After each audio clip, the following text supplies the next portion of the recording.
आणि ब्रेकनंतर काँग्रेसच्या बातम्यांना एक सगळ्यात मोठी बातमी येते। काँग्रेसचे नेते अशोक चव्हाण यांनी आपल्या आमदारकीचा राजीनामा दिलाय। राहुल नार्वेकर यांची भेट घेऊन त्यांनी आपला राजीनामा दिलाय। न्यूज 18 सूत्रांकडून ही मोठी माहिती मिळतेय।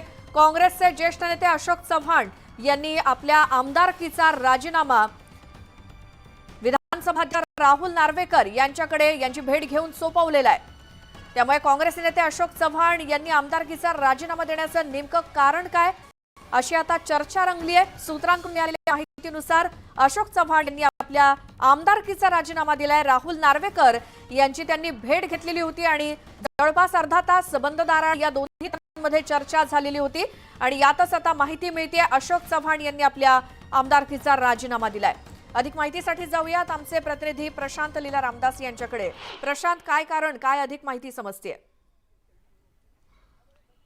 महत्त्वाचं म्हणजे काँग्रेसचे ज्येष्ठ नेते माजी मुख्यमंत्री अशोक चव्हाण यांनी आपल्या पदाचा राजीनामा दिल्याची सूत्रांची माहिती आहे। काही क्षणापूर्वीच त्यांनी राहुल नार्वेकर जे विधानसभा अध्यक्ष आहेत त्यांची भेट घेतली होती आणि महत्त्वाचं म्हणजे सोबतच घेतलं ज्या पद्धतीने दिल्लीच्या राजकीय वर्तुळात चर्चा आहे की अशोक चव्हाण होऊ शकतात, ते भारतीय जनता पक्ष जॉईन करतील अशी चर्चा आहे। अजून या संदर्भात कोणीही समोर येऊन बोललेलं नाही आहे। महत्त्वाचं म्हणजे जर बघितलं तर गेल्या अनेक दिवसापासून चर्चा होती की अशोक चव्हाण हे काँग्रेस सोडतील आणि ज्या पद्धतीने चर्चा अशी होती की राहुल गांधी यांचा महाराष्ट्र दौऱ्याच्या पूर्वी एक मोठा धक्का काँग्रेस पक्षाला शक्यता व्यक्त केली जात होती आणि त्याच धर्तीवरती जर घेतलं तर हा एक मोठा धक्का आहे। माजी मुख्यमंत्री अशोक चव्हाण यांनी आपल्या पदाचा राजीनामा दिल्याची सूत्रांची माहिती आहे। राहुल नार्वेकर यांची भेट घेऊन यांनी राजीनामा दिल्याची सूत्रांची माहिती आहे आणि महत्त्वाचं म्हणजे होऊ शकतं ते ज्या पद्धतीने चर्चा त्याचे समर्थक जे आमदार ते देखील काही दिवसात होऊ शकतात पदाचा राजीनामा देण्याची शक्यता व्यक्त केली जात आहे। त्यामुळे आता कोण कोण राजीनामा देतं काँग्रेसमधून हे देखील पाहणं अतिशय महत्त्वाचं ठरणार आहे। या सगळ्या पार्श्वभूमीवरती होऊ शकतं काँग्रेसमध्ये काही दिल्लीच्या काँग्रेस मुख्यालयामध्ये काही हालचाली सुरू झाली आहे, त्याच धर्तीवरती भाजपच्या मुख्यालयात देखील हालचाली सुरू आहे। त्यामुळे जोपर्यंत अशोक चव्हाण हे स्पष्टपणे सांगत नाही, अधिकृत सांगत नाही की त्यांनी पदाचा राजीनामा दिलाय, आमदारकीचा राजीनामा दिलाय, तोपर्यंत आपल्याला ज्या चर्चांचे बाजार जे आहेत ते गरम राहणार आहे ना। अशा वेळी अशोक चव्हाण यांनी आपल्या पदाचा राजीनामा दिला हे अत्यंत महत्त्वाचं आहे, ही सूत्रांची माहिती आहे। बरं, मात्र महाराष्ट्रामध्ये प्रशांत एकतर मिलिंद देवरा, त्याच्यानंतर बाबा सिद्दीकी आणि आता अशोक चव्हाण म्हणजे एका पाठोपाठ एक असे धक्के काँग्रेसला म्हणावे लागतील हे तर। बरोबर, आपण जसं म्हणताय की सर्वात प्रथम मिलिंद देवरा यांनी आपल्या पदाचा राजीनामा दिला आणि ते शिंदे शिवसेना पक्षामध्ये गेले। एकनाथ शिंदे यांच्या नेतृत्वातील जो पक्ष आहे आणि जे मुख्यमंत्री शिंदे यांच्या नेतृत्वातील आहे सोबतच जर बघितलं आपण तर त्यानंतर बाबा सिद्दीकी जे राष्ट्रवादी काँग्रेस पक्षात गेले, त्यांनीही बाबा सिद्दीकींनी पक्षात प्रवेश करण्यापूर्वी त्यांचा दौरा झाला होता अशी सूत्रांची माहिती आहे। बाबा सिद्दीकी हे दिल्लीत एक दिवस येऊन गेले आणि काही ज्येष्ठ नेत्यांना भेटून गेल्याची माहिती सूत्रांनी दिलेली आहे आणि त्यानंतर त्यांनी अजित पवार यांचा गट जॉईन केला, राष्ट्रवादी काँग्रेस पक्ष जॉईन केला। त्यानंतर आता जर बघितलं तर अशोक चव्हाण यांनी आज राहुल नार्वेकर यांची भेट घेतली आणि आपल्या पदाचा राजीनामा दिला अशी सूत्रांची माहिती आहे। त्यामुळे काँग्रेस पक्षाला एकावर एक धक्के बसत आहे आणि धक्क्यानंतर आता काँग्रेस कशामध्ये सामोरते देखील पाहणं अतिशय महत्त्वाचं ठरणार आहे, कारण की आगामी काही दिवसामध्ये राहुल गांधी यांची जी भारत जोडो न्याय यात्रा आहे त्याचा समारोप देखील मुंबईत होणार आहे। या सगळ्याच्या तयारीत असताना हे एक मोठा धक्का काँग्रेस पक्षाला मानला जातो। बरं, मात्र काय कारण असेल की अशोक चव्हाण राजीनामा देतायत आपल्या पदाचा किंवा आमदारकीचा? मात्र एकीकडे बोललं जातंय की काही नेत्यांच्या मागे ईडी, सीबीआय किंवा या प्रकारचे जे काही ससेमिरा लावला जातो त्यामुळे नेते पक्ष सोडून जातात। मात्र अशोक चव्हाणांबद्दल असं काय वाटतंय की ज्यामुळे त्यांनी राजीनामा दिला असावा? या संदर्भात खूप चर्चा आहे। चर्चा अशा होत्या की अशोक चव्हाण हे नाराज होते आणि पक्षातल्या अनेक निर्णयांमध्ये त्यांनी नाराजी व्यक्त केली होती। ती नाराजी सोडवण्याकरता केंद्र स्तरावरून कुठल्याही प्रकारची उपाययोजना केली गेली नाही आणि नाना पटोलेसोबत त्यांचा एक व्यक्तिगत वाद होता, त्या वादापोटीच आणि त्यानंतर अनेकदा सार्वजनिक मंचावरती देखील आपल्याला त्यांची ज्या पद्धतीनं नाना पटोले आणि इतर नेत्यांमध्ये जो वाद पाहायला मिळाला तो कुठेतरी भोवला असं वाटतंय। त्या अशोक चव्हाण यांनी आपल्या पदाचा राजीनामा दिला अशी चर्चा आहे आणि महत्त्वाचं म्हणजे ही सूत्रांची माहिती आहे की आज त्यांनी राहुल नार्वेकर यांची जे विधानसभा अध्यक्ष त्यांची भेट घेतली आणि त्यानंतर त्यांनी आपल्या पदाचा राजीनामा दिला अशा प्रकारची सूत्रांची माहिती आहे। आणि महत्त्वाचं म्हणजे जर बघितलं या सगळ्या पार्श्वभूमीवरती हे अत्यंत महत्त्वाचं आहे की ज्या पद्धतीने घडामोडी होत आहे या घडामोडींमध्ये आता अशोक चव्हाण कुठला पक्ष जॉईन करतात हे देखील पाहणं अतिशय महत्त्वाचं महत्त्वाचं असेल. बरोबर आहे. प्रशांत, आपण एकडे अशोक चव्हाण यांना खरं तर पर्सनली फोन ट्राय करण्याचा प्रयत्न करतोय, मात्र त्यांचा नंबर नॉट रिचेबल येतोय. आता संपर्क होऊ शकत नाहीये त्यांच्याशी. मात्र जे काही तुम्ही म्हणालात आता की नाना पटोले यांच्याबरोबर त्यांचे काही वैयक्तिक वाद आहे किंवा जे काही असेल, तर काय नेमकं असे याचे उदाहरण आपल्याला याआधी पाहायला मिळालेत की ज्यामुळे हा इतका मोठा निर्णय त्यांनी घेतला असावा? नाही, महत्त्वाचं म्हणजे जर बघितलं ज्या पद्धतीनं चर्चा आहे की राहुल नार्वेकर ची भेट घेण्यापूर्वी काही महत्त्वाच्या विषयावरती यांची चर्चा झाल्याची सूत्रांची माहिती आहे आणि त्याच्या आधारावरतीच त्यांनी आपल्या पदाचा राजीनामा दिला अशी चर्चा होती. आणि त्याच आधारावरती ज्या पद्धतीने माहिती मिळते की अजूनही कोणीही कन्फर्म करायला तयार नाही आहे, पण फक्त सूत्रांचीच माहिती आहे की त्यांनी आपल्या पदाचा राजीनामा दिला. त्यामुळे हे धक्कादायक आहे की जोपर्यंत राहुल नार्वेकर असो किंवा त्यांचा अशोक चव्हाण असो यांच्या पद्धतीने स्पष्ट जात नाही. पण महत्त्वाचं म्हणजे जर बघितलं जातं या घडीला की सर्वकडे बाजार आहे तो गरम झालेला आहे आणि अशोक चव्हाण यांनी काँग्रेसचा राजीनामा दिला आणि ते भारतीय जनता पक्षाचा प्रवेश करतील अशी चर्चा आहे. त्यामुळे या घडीला ही अत्यंत महत्त्वाची म्हणता येईल की भारतीय जनता पक्षात ते केव्हा प्रवेश करतात, त्यांना मंत्री बनवतात का, हे देखील पाहणं अतिशय महत्त्वाचं असणार आहे. बरं, भाजपमध्ये त्यांना एखादी मोठी जबाबदारी किंवा एखादं मोठं पद दिलं जाईल असं काही कळतंय का, की ज्यासाठीच आणि एकीकडे असलेला काँग्रेसमधला म्हणजे अगदी प्रदेशाध्यक्षांबरोबर असलेला त्यांचा वाद? बिलकुल, याच संदर्भात आपण प्रशांत बोलूयात. मात्र आपल्यासोबत संजय शिरसाट जोडले गेलेत फोन लाईन वरती. संजयजी, एक मोठा धक्का काँग्रेसला म्हणू शकतो आपण, कारण सूत्रांकडून आम्हाला कळतंय अशोक चव्हाण यांनी काँग्रेसला राजीनामा दिलाय. अशोक चव्हाण साहेबांची अनेक दिवसापासून काँग्रेसमध्ये जी घुसमट व्हायची किंवा त्यांना जे काही साईड ट्रॅक केलं होतं त्याचा हा परिणाम झालेला दिसतोय. आणि मी 8-10 महिन्यापूर्वी सांगितलं होतं की अशोक चव्हाण हे जास्त काळ काँग्रेसमध्ये राहणार नाही. त्यावेळेला त्या माझ्या स्टेटमेंटला इझी घेतलं गेलं होतं. परंतु एखादा नेता जो काँग्रेसचा म्हणजे मुख्यमंत्री पद भूषवलेला किंवा इतर अनेक राजकीय कारकीर्द त्याची मोठी असलेली, त्यांना जेव्हा साईड ट्रॅक केलं जातं त्या टायमाला त्याचा स्वाभिमान हा निश्चित दुखावला जातो. आणि अशा वेळेला मग आलचे आलेले जेव्हा आपल्याला राजकारण शिकवायला लागतात त्या टायमाला अशा नेत्याने जर एखादा निर्णय घेतला तर मला वाटतं तो काही गैर नाही. बरं, तुम्ही असं वक्तव्य केलं होतं काही दिवसांपूर्वी आणि तुम्ही आता जे सांगताय तुमचा रोख नेमका कुणाकडे स्पष्टपणे सांगा. तुम्ही जर पाहत असाल आता यांच्यामध्ये ह्या सगळं जे काही प्रोसेस सांगा, लोकसभेची असेल किंवा आघाडीची युतीची असेल किंवा त्यांचे कशाची ती असेल बैठक असेल, त्यामध्ये अशोक चव्हाणचं स्थान हे नगण्य होतं. त्यांना व्हाईस नव्हता, हे सर्वांनी पाहिलेलं आहे.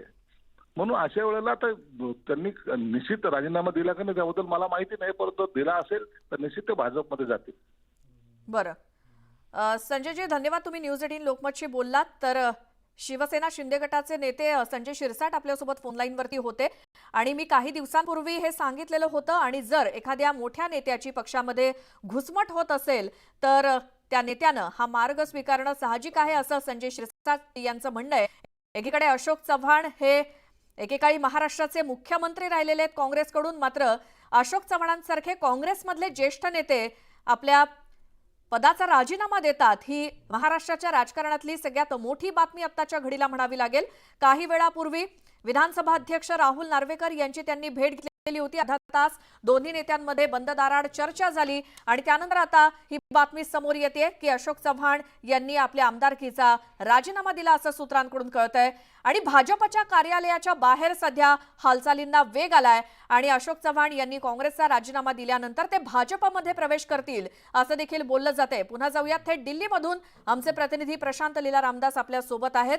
प्रशांत, भाजपच्या कार्यालयाबाहेर आता हालचालींना वेग दिसतोय, त्यामुळे आता लवकर भाजपमध्ये त्यांचा पक्षप्रवेश होणार का? महत्त्वाचं म्हणजे चर्चा आहेत, वेगवेगळ्या पद्धतीच्या चर्चा आहेत, पण या घडीला हे सांगणं कठीण आहे की ते किती वाजता प्रवेश घेतील, भारतीय जनता पक्षात प्रवेश घेतील. आजही दिल्लीमध्ये काही राजकीय नेते दिल्लीच्या भारतीय जनता पक्षात प्रवेश घेणार असल्याची सूत्रांची माहिती आहे. तेही चर्चा आहे. त्यानंतर मुंबईतही प्रवेश होईल अशी ही चर्चा आहे।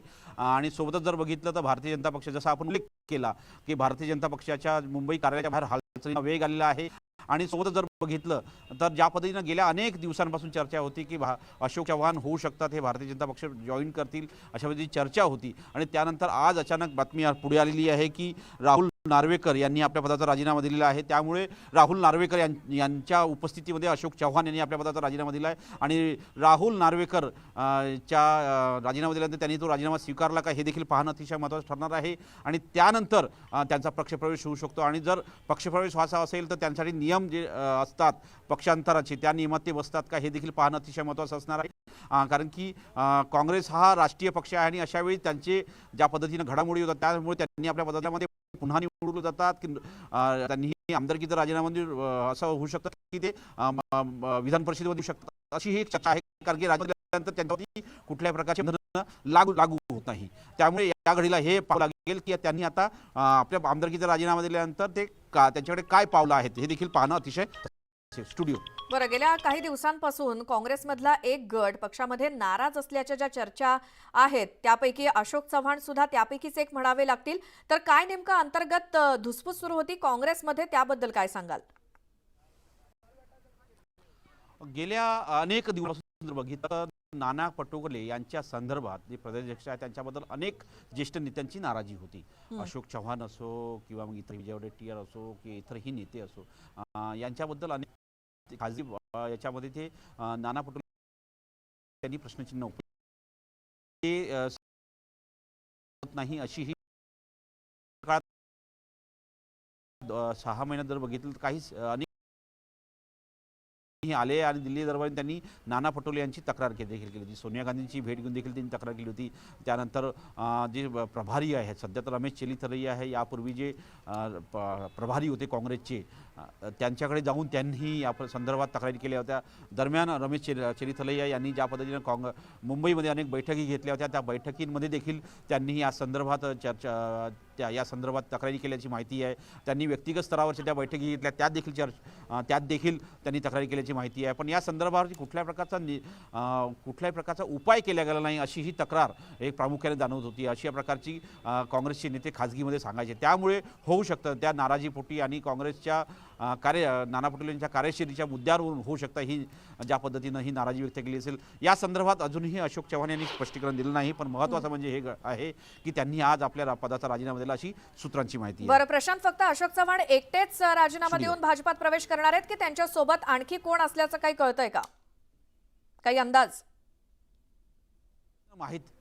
ज्या पद्धतीने माहिती मिळते की त्यांच्यासोबत साधारणतः 11 आमदार हे त्यांच्यासोबत आहे, ते त्यांच्या सोबत असल्याची चर्चा आहे। ते 11 आमदार कोण आहे याची लवकरच खुलासा होईल। पण महत्त्वाचं म्हणजे चर्चाच आहे, अजूनही कोणीही कन्फर्म करायला तयार नाही। सूत्रांचीच माहिती आहे की अशोक चव्हाण यांनी आपल्या पदाचा राजीनामा दिलेला आहे। जोपर्यंत या संदर्भात कोणीही स्पष्टपणे बोलण्यास तयार होत नाही तोपर्यंत यावरती आपल्याला शिक्कामोर्तब करता येणार नाही। आणि त्याच्यासोबत 11 जे आमदार आहेत त्यामध्ये अनेक जेव्हा अशोक चव्हाण मुख्यमंत्री होते त्यावेळेस दरम्यान अनेक काही लोकांनी इतर राजकीय पक्षातून त्यांनी काँग्रेस पक्षामध्ये प्रवेश केला होता।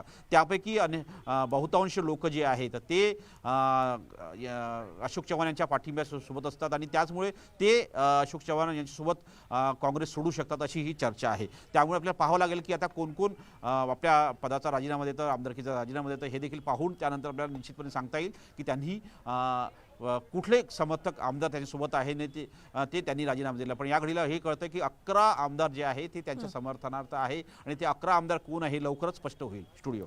बरं, म्हणजे एकदा काँग्रेसच्या पदाचा राजीनामा दिल्यानंतर आता अशोक चव्हाण नेमकी काय भूमिका घेणार याबद्दल ते स्पष्ट भूमिका मांडतीलच आपली। मात्र त्याआधीच महाराष्ट्रातले काही त्यांचे कार्यकर्ते हे सोशल मीडियावरती भाजपात प्रवेश असे स्टेटस सुद्धा ठेवू लागलेले आहेत।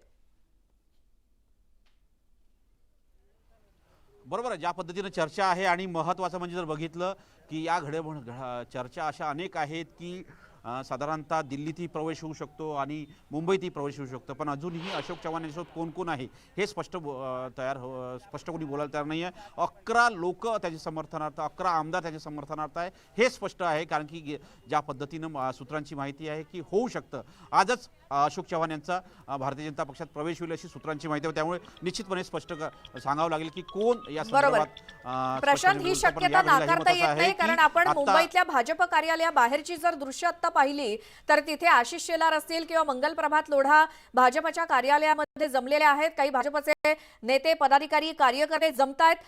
याचा अर्थ हाच काढू शकतो आपण की अशोक चव्हाण यांचा आजच भाजप पक्षामध्ये प्रवेश होणार का, किंवा नेमकी आपली भूमिका ते काय घेतात ते सध्या नॉट रिचेबल आहेत. न्यूज 8 लोकमतच्या माध्यमातून आम्ही त्यांना पर्सनली कॉन्टॅक्ट करण्याचा प्रयत्न केला.